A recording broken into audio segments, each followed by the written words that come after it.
اگه نزنیم خوردیم.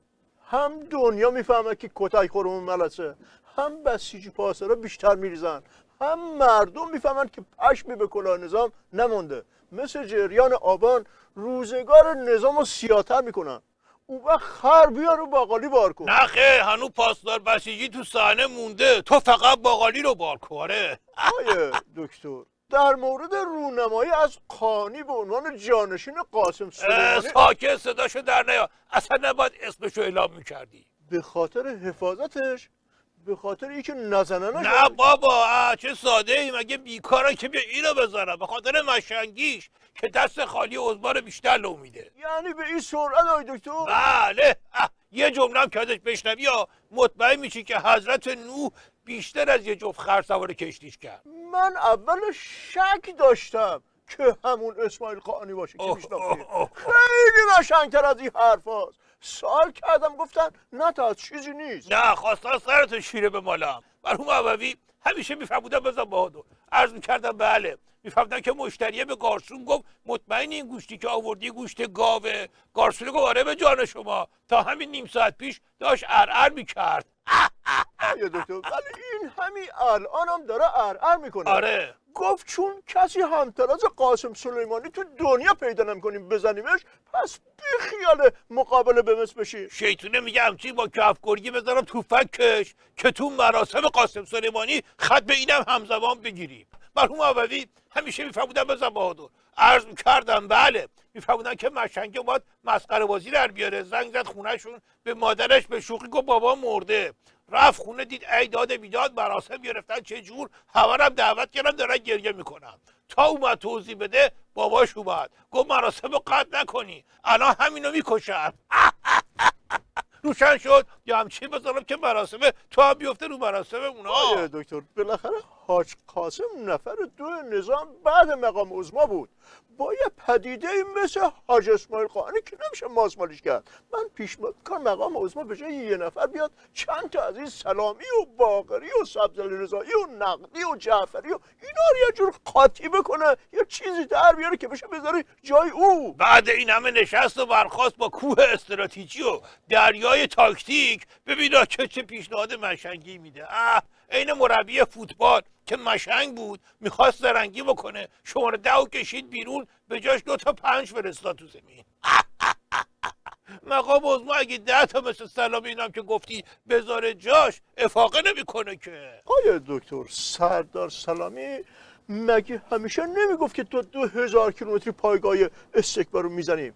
کی میزنه؟ امت همیشه در صحنه منتظرن.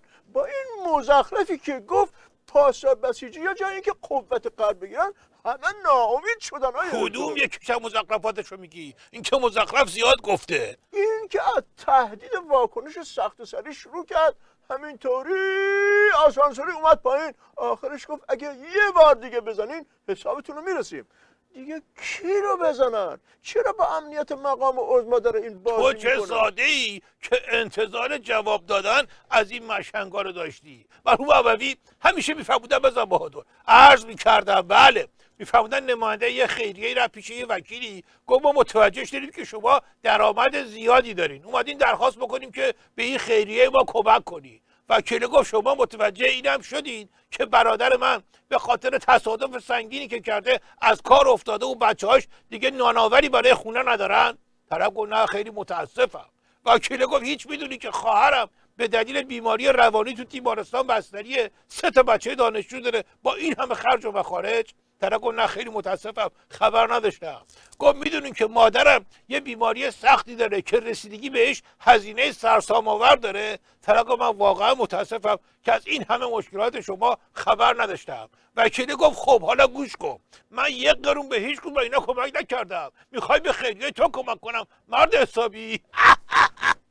روشن شد یا بفرستم شما که یعنی آیه دکتر یه با غیرت تو نظام پیدا نمیشه یه کاری بکنه؟ راستی میخوای جواب این سوالتو بدم جلو دوربین؟ بالاخره ضربه با همه بزرگیش هفته پیش بوده، الان چرا کسی نداره؟ قربونت آدم که میخوره که فقط همون لحظه خوردنش که نیست، تو بوکس هم وقتی که مشت میخوری یه لحظه است، ولی تا اون پاپیونیه بیاد برات بشوره بعد جمعت بکنن ببرن بیمارستان، اینا کلی کاره. تازه ممکنه چیزی نمونده باشه ازت که بخوان جمع کنن. مرحوم ابوی همیشه میفهموندن بزن بهادر، عرض میکردم بله، میفهموندن که مشنگه به بچهش گفت چرا دیر اومدی از مدرسه، گفت والا یه تعدادی ریختن و سرم حسابی کتکم زدن. مشنگه گفت خب این میشه 10 دقیقه یه رو، بقیهش کجا بودی؟ آقای دکتر یعنی اون همه هارت و پورت و اینا همش رفت تو هوا؟ اون چی؟ او پورت اصلا مشنگ کجاست که میگفت 16 تا کشور واسطه شدن که ما هم یه مقام آمریکایی رو بیشتر نزنیم. بله. مجلس شوت هم که تازه میگه باید آمره این قضیه رو پیدا کنیم. طرف یه هفته از هر روز 3 وعده میاد میگه من بودم این مشنگا چه مرگشون های اینا مثل هنسفیری میمونن، هارت و پورتشون فقط تو گوش ماست، واسه بقیه صدای پشم نیستن. مرحوم ابوی همیشه میفهموندن بزن بهادر، عرض میکردم بله، میفهموندن که مشنگه پروبازی در آورد، یارو مرسی هیکله یک چک گذاشت تو گوشش که عین عقربه قطب‌نما 3 دور خودش چرخید. بلندش که کردن و یه خورده حالش را اومد، به مرسی هیکله گفتش که اینی که زدی جدی بود یا شوخی کردی با من؟ مرسی هیکله گفت خیلی هم جدی بود. مشنگه گفت خب شانس آوردی، چون همه میدونن که من با کسی شوخی ندارم. روشن شد یا بذارم که مثل عقربه قطب‌نما بشی؟ خبرت آقای دکتر؟ آقای دکتر شکسپیر میگه به اندازه تلاشت آرزو کن یا به اندازه آرزوت تلاش کن. منم به مقامات نظام میگم به اندازه زورت تهدید کن یا به اندازه تهدیداتت زور داشته باش. اینطوری شیرفهم نمیشن. بذار من یه جوری بهشون بگم که شیرفهم بشن. تو که نمیتونی غلطی بکنی، غلط میکنی که غلط اضافه میکنی. آقای دکتر من با یک خاطره شیرفهمترشون میکنم. برو بریم. یه بار بچگی از چند نفر کتک خوردم، بهشون گفتم جرأتشو دارین همینجا واسین تا برگردم. خب 1 ساعت دیگه برگشتم، اینم رفتن یا نه دوباره گرفتن، بدتر از دفعه اول کتکم زدن. آره دکتر به اینا دیگه امیدی نیست. اون نوچه‌ای که این همه مدت تو عراق و سوریه و لبنان اینا چراندیم ارزه ندارن یه کاری بکنن. وقتی عضما اینقدر بدبخت باشه که واسه اونام چیزی نداشته باشه، خب حرف گوش نمیدن دیگه. مرحوم ابوی همیشه میفهموندن بزن بهادر، عرض میکردم بله، میفهموندن که دوزه هرچی گشت تو خونه هیچی پیدا نکرد. وقتی داشت میرفت بیرون صاحبخونه از زیر پتو گفت اون درم پشت سرت ببند. دوزه گفت مرده شورتو ببرن، خیلی از اموالت گیر اومده، حالا دستورم میدی؟ آقای دکتر با توجه به این اوضاع داغون و سه در پایان به جای دعوا اجازه بدین یه ترانه غمگینی اجرا کنم. برو بینی. شاید به جای پاسخ درخور به این ضربه از ما قبول بشه. شاید. شرمنده حضورتم. شاعر میگه که